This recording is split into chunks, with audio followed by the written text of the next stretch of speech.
And we are live. Welcome to the Floodgate family. We are back. We had a little bit of a few week break there, but with our series, Improving Live. This is the third part in our everlasting series here. I'm Danny Syring. And I'm Chris Gregory. And Danny and I have been sharing some insights into a couple different topics regarding the job search process in 2023. So far, we've tackled how your personal brand plays into job searching, as well as how to most effectively pursue job postings. And if you didn't catch those are on our Floodgate LinkedIn page here. So hop over there when we're done here today, get some additional great insights. Today, we're going to take on another big topic, which is networking. Networking. It's a big word. It's a broad word. Everyone's heard of it. It can be a little bit intimidating, I think, to some, right, Chris? And for some, it's easier than others, but it's arguably in your active job search, probably the biggest tool and thing that you can use for the easiest, lowest friction way of getting that new opportunity. The fact is, whether we like it or not, 24/7, 365, we're all we're all networking, right? Whether it's with our friends, our family, our colleagues, it could even be a stranger in an elevator, right? If you're talking about business news or your professional life, your goals, you're networking, right? And it feels natural a lot of the time, but networking with a purpose when you're on a job search is different. And for a lot of people, more difficult, especially if you've never done it before, or you haven't done it in a while. And so that's really what we're going to talk today, because it's a two-way street, right? It can feel forced if it's not done correctly, but there are ways to go about it, both in the short term and in the long term, that can increase your effectiveness level. And that's what we're going to be talking about here today. Yeah, you're absolutely right, Danny. Networking is tough because you can do all the right things on your end. You can reach out to dozens, might even be hundreds of people, and you may simply not get the responsiveness that you're hoping for. Or even if that networking target responds and you connect and have a great conversation, it doesn't always end up with the end result that you want. And that's generally speaking going to be a real live, viable job lead. But we know from a lot of data that we see that networking is really the number one way that people land jobs. So it's absolutely critical that you tap into this avenue when you're job searching. Definitely, definitely. And before we go further, just a reminder to everybody, we are here live. So feel free over here on the right side or below, wherever it pulls up for you, to drop comments, questions, and we will get to those later here once we're done with our pre-plan stuff. But yeah, I mean, networking, let's be honest, purposeful job search networking, you're really only doing it when you have to, right? And for a lot of people, probably most people, you're in a less than favorable situation and you're looking for really help from someone else, right? Sometimes you're in a good situation and you're just looking for something better, and there's, it's a lot less pressure, right, on you and on that person you're networking with. But for the most part, you're not in as good a situation as you'd like. So regardless of that situation, though, there's two different categories of networking that we're going to go through here today. The first is online networking, and the second is offline networking. Now, those words, you obviously know what they mean, right? So they might seem pretty obvious. And we're going to start with talking about online networking, because most of what you do is at least going to start online, right? Whether that's email, whether that's LinkedIn message, whether that's social media, whatever approach, we're all online pretty much all day, every day nowadays. That's where most of it's going to start, right, Chris? Yeah, there's a bunch of different avenues and new ones coming every day, but online is really kind of the starting point, I think, for most people. And in general, when we step back and talk about networking, one of the very first big picture questions is simply like, who should you network with? And the short answer to that, I guess, is everybody and anybody that you can. And so a good starting point maybe is people within your own network. That might be current or former colleagues or employees, or even managers, directors, all the way up the food chain, mentors and people that have helped you in your career. Let's see, recruiters, your personal contacts and friends. Everybody is fair game to network with. But there's also a sometimes underutilized avenue, which is networking with people that you don't know. And that can be very helpful because, one reason is employees often get paid a referral bonus if they refer somebody that gets hired. So they may have a vested interest to help someone that, pursues connecting and exploring things.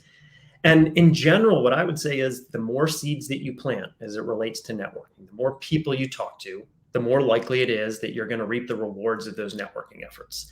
And the goal is to uncover a, or hopefully multiple, really great career opportunities. And I like to think that people like to help each other. And that, of course, may not be true for every single person out there, but most people are willing to lend a hand and give help, especially if you're specifically asked for that sort of help. Yeah, I mean, I think that's a good way to look at the world, and I think it's a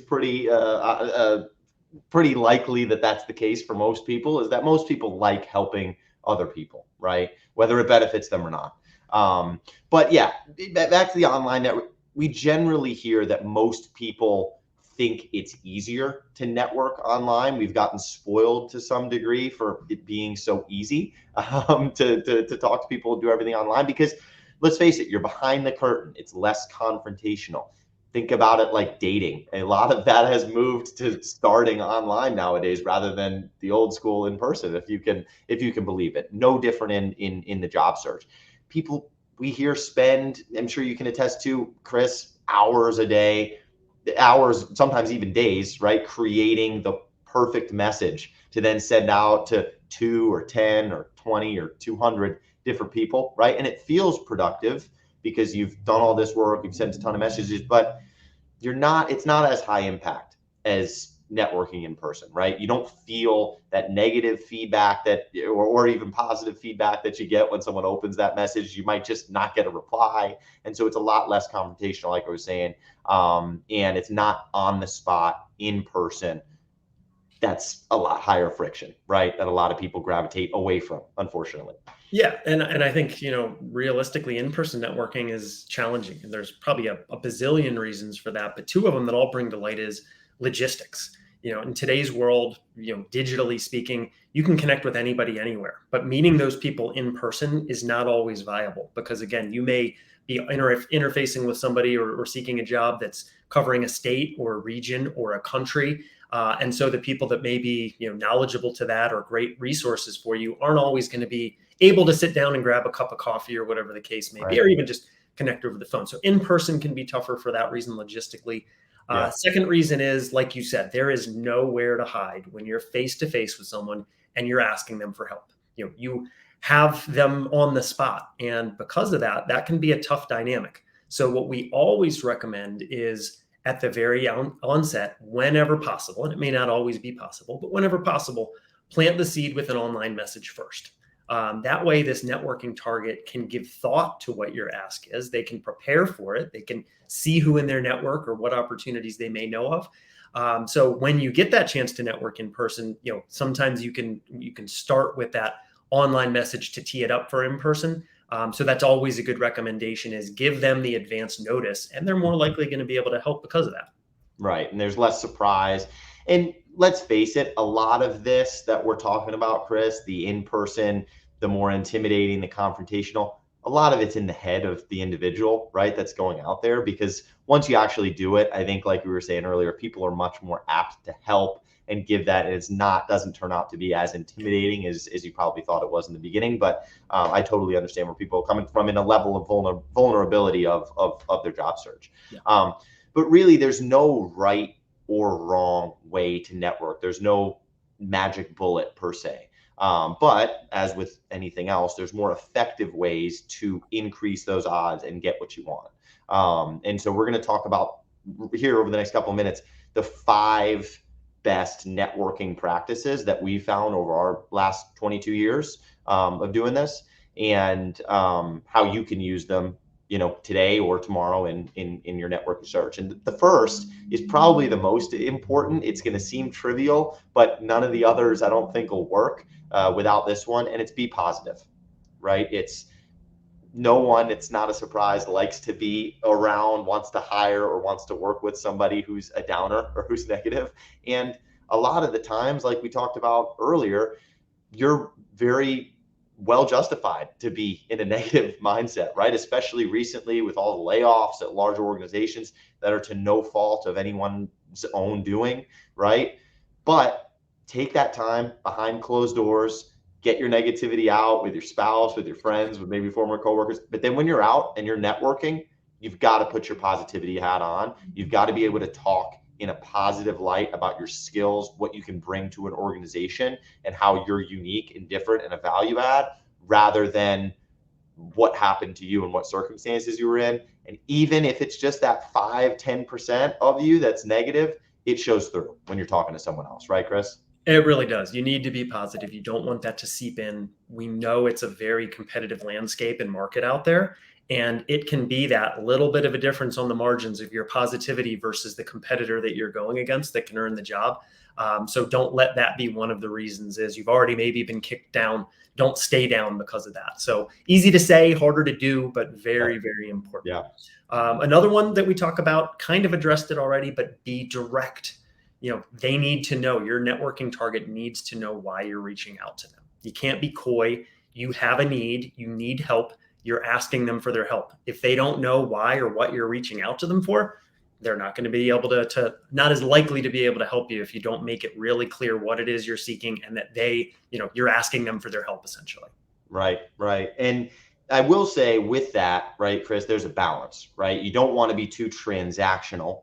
You want to be direct. You're reaching out for a reason, but you want to build a relationship as well. Seek to provide value if you're able to this individual that you're networking with, whether you know them or whether you don't know them, right? Like we were talking earlier, it's generally a two-way street, that's gonna increase your odds. And so if you're in a position, a higher position or a lateral position to this individual or even lower, and you're able to provide something of value to them, like connecting them with somebody, introducing them to somebody that'll help them, or even something smaller, right? Just really that gesture of being forward and open to helping them, I think both provides value to them, but then also lessens the load on you to feel like you're just asking for something. I think it's a little bit easier when you're like, hey, I'm at least providing value to this individual, even though it might be small. But yeah, and it's an attempt to be relational and not transactional. You're not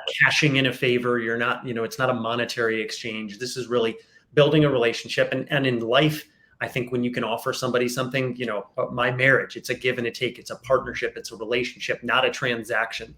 Totally. And I think you need to look at this sort of networking in the same sort of way. So really big one, that third one, be relational. Don't be transactional with this. Mm-hmm. Another big one is don't put pressure on your networking target.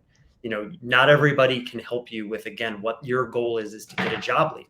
And not everybody's going to have that perfectly placed position that they're, just hoping somebody may ask them for help for. So really the best you can do is have your target, go after them, let them know, again, be direct, and then ask them, let whatever comes of that come, but you can't really force anything more than making the attempt and try to build that relationship and see what comes from it. Right. And then finally, to round it out, Chris, have, similar to a sales call or a marketing email, have that specific call to action. Mm-hmm. Now, this is for two reasons, right? One, generic answers typically get generic responses, right? Can you let me know if you see any job openings or if you know of any open new roles? Usually is going to get you some iteration of, yeah, sure, or no response, right? It's not going to often have that person going and searching through jobs to help you, unfortunately. But being more specific, like, are you able to introduce me to X person in X position in X department at X company? Maybe even sending over their LinkedIn or their full name. So it's super easy for that person to both say yes or no to you, right? But then also, if they are willing, makes it easy for them to reach out. They don't have to go and do a ton of legwork on the back end to figure out how to help you. Help that person help you is really the essence of that call to action, making it clear and cut to get the answer that you're looking for. Yeah, absolutely great insights there across the board. Those are the 5 big ones. Not the only things, but 5 that over the years we've really found to be important when you go through this process. Mm-hmm.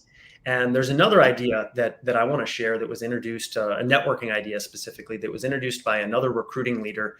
His name is Joe Mullings. He leads the Mullings Group recruiting firm.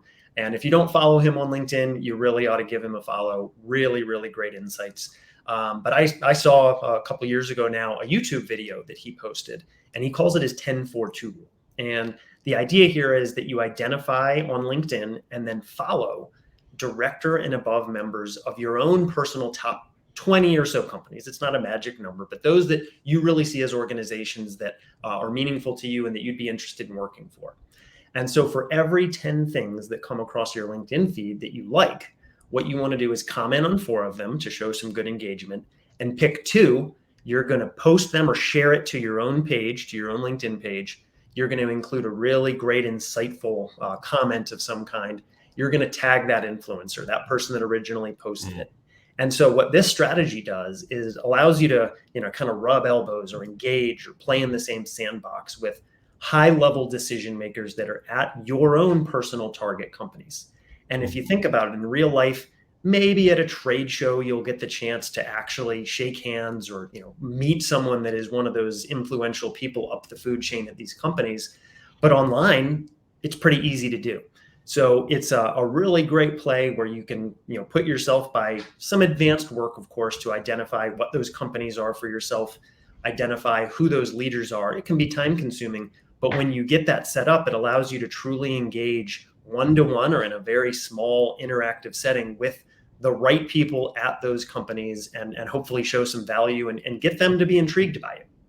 Right. I mean, and I think it's a great idea that sounds obvious when you say it, but it's probably not something that a lot of people are taking action on day in, day out. And I think it's valuable whether you're on the job market right now or you plan to be in the future, right? If you think about your own, LinkedIn posts or Facebook posts or Instagram posts, if someone that or you more than likely you don't know likes, comments, shares on it, you're going to take notice, right? You're going to be intrigued. You might click on their profile. You might do a little research on them. If it's an insightful comment, you might reply to it or send them a direct message, right? It builds that familiarity, and is just a lower friction way. You're not asking for anything. You're not talking about networking or your job search with them. But over a long period of time, once it does come time to have those networking conversations, they're going to be a lot more seamless. Now, a thing that I think people need to be cognizant of, right, is doing it, like you said, intentionally with some thought and providing value in those comments or in those shares.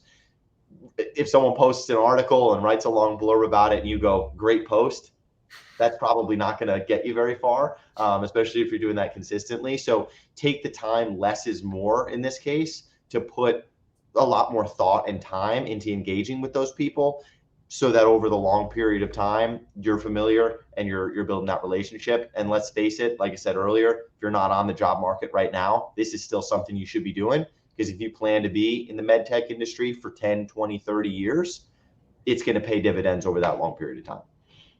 Yeah, it doesn't have to be a big time commitment to do these sort of things. You can set aside 30 minutes a week to put a little bit of time into ongoing networking of how you can, position yourself to really be an expert, be a knowledgeable person, or an intriguing person, if nothing else, within the medical community. So really great stuff there. Little bit of a recap here. Networking, we know, is the most common way that positions get filled. And so we recommend probably spend at least half of your time, upwards of about 3/4 of your overall job search time, we recommend in the world of networking. You can truly network with anybody that's out there, in or out of your network. But whenever you do, be sure to be direct and be sure to have that specific call to action in your recruiting, in your networking efforts. So that's a little bit of the overview there. One other final thing I'll mention before we get into our Q&A is FloodGate's website, FloodGateMedical.com. We've provided some really great content on networking and a whole bunch of other topics. It's written information. It's a sheet that can help you create your own network targeting list. There's video content on there as well. Really great stuff, both on topic here and then others that job seekers may find valuable. So be sure to visit that site, and some great content there.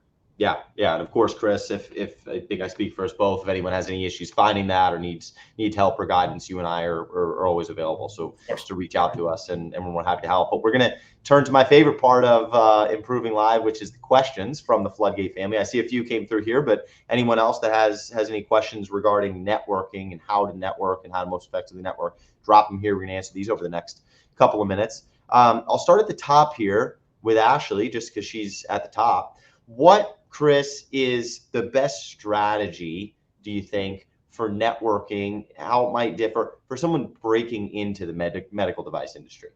Oh, that's a good one. We hear from people trying to do this literally every single day. So we know this is a really, really big topic. Mhm. I guess simply I'd start with saying talk to as many people as possible, network with as many people as possible. But I'll narrow that down to say the ones that are maybe going to provide you the most value are people that have blazed the same path that you have. So if you're in, for example, B2B sales, which is maybe the most common way to take that leap into medical sales, is to have a business to business sales foundation. Target people on LinkedIn that you found went from a similar place, your ADP or your prominent business to business companies into medical, and pick their brain. What do you wish you knew then when you were trying to break in? What are the challenges? What were the things that you learned from that maybe you can learn from others? So once you then learn a little bit of some of those best practices, some of those nuanced things that may help you, you can find out about the Yeah. industries that really appeal to you. You can zone in on the companies that you want, and then go back to again that sort of networking with a purpose to those that are in a similar place. So again, there's no real right or wrong, but I think the best thing you can do is talk to people that have done it before and learn from them, take those lessons and put them into practice is maybe my best suggestion. Yeah, and I think it's important. Obviously, you want to be intentional, like you were saying, but also uh, people that aren't necessarily that you're close with in your network. I'm assuming we're talking about folks too that are looking to break in that are younger, earlier in their career, so their networks might not be as wide. But people, family, friends, family, colleagues that you might have right now that might not be in the industry, having those network conversations anyway, letting them know where you're at and what you're looking to accomplish and getting into the industry, because they might be able to help you even if they're not in there, right? They might be a friend of a friend. So I think going back to what you said earlier in the segment, Chris, is network with everybody. Yeah. Even if it might not be apparent on paper, I think it's still worth that conversation to grow your network. Absolutely. Awesome. Next, this is an interesting one from Renee. I'll read it off to you here. She heard that requesting informational interviews, basically just talking to someone, asking questions about what they do, their job, their industry, about their career, is a good way to network in an industry that you're unfamiliar with. So I think similar to breaking into med device, but maybe even someone who's in med device and is looking to change to a different vertical, say they're in orthopedics and are looking to get into cardiology, requesting an informational interview with somebody who's in there. Do you think that that's something that could be valuable? There is nothing bad about getting information. This will be my little Austin Powers thing to say, but information allows you to make informed decisions on what Yeah. your interests are. Medical is about as broad of a word as you can get, because things like disposable gloves can be considered medical sales, as can selling multi-million-dollar MRI or CAT scan machines or anything in Mhm. between. You don't know what you don't know. The more you can find out whether something's a fit for you, something that might be a passion area for you, getting information can be great. It can do at least one of two things. One is you find something that you find really cool and you want to zone in on that for your career. Or one potential other path is it's process of elimination. And you say, that's not something that appeals to me, but the information that you glean from it is always going to be valuable. So again, the idea of networking, and I'll kind of broadly say there is never a bad time to network, and getting any information about companies, about opportunities is almost never going to be a bad thing. So that would be, I guess, my take on that Yeah, is learn as much as you can, because it may help you find where you want to go, or it may help you guide away from where you want to go. totally. I love it. Yeah, I think that's a great idea, Renee. Last one we'll do here is from Greg. How important is, when I'm networking, how important is the information across my LinkedIn profile, would you say? And how I have it formatted when I'm out networking. I mean, I think that's a big piece of it that does play in and a good segue to have people go back and review our personal brand idea of getting yourself set up, making sure you're visible to the right people, you're portraying the right things. That can help. It paints the picture of who you are. So both your resume, your LinkedIn profile, again, all paint that picture of who we are. So having that set up as your networking can be good. If you're networking with high level decision makers at your target companies and your LinkedIn profile is either barren or includes dated information or no information, that's not necessarily going to help paint a really compelling picture of you. So Mhm. again, in order, we kind of did this flow of things that we're talking about in these Improving.Live series here. The very first one was your personal brand, and that includes getting all of those pieces properly set up for your own success. But very important piece. If you network with people, but there's nothing they can find as to why you may be an intriguing candidate, it's not going to help you as much as if you are truly prepared with that polished LinkedIn profile, your resume that's ready to be sent. So they're kind of hand in glove, but I'd say have that ready before you start your networking efforts, in my opinion. Definitely. Yeah. I mean, it's totally important. We hear it all the time. It's kind of like your website, right? Is your LinkedIn profile. So you want to make sure that that's brushed up before you start anything, for sure. Yeah. Well, that's, I think, all we got time for here today. I didn't see many other questions come through that. But you can send them through our site. You can contact us online. We are here to provide value and insights to people going through what can be on situationally really tough time in a competitive marketplace. So we're here to try and provide value, be a resource. Check our site again, really great stuff there, and feel free to reach out to anyone here at FloodGate because we love to help is the general idea. Yeah, and we'll be back in the coming weeks with more editions of these, both on the job search process and other areas. So definitely stay tuned to our LinkedIn for that. But appreciate everyone from the FloodGate family for joining. Appreciate you, Chris. Always a good time. Absolutely, my pleasure, Danny. Yeah, we'll see you guys next time.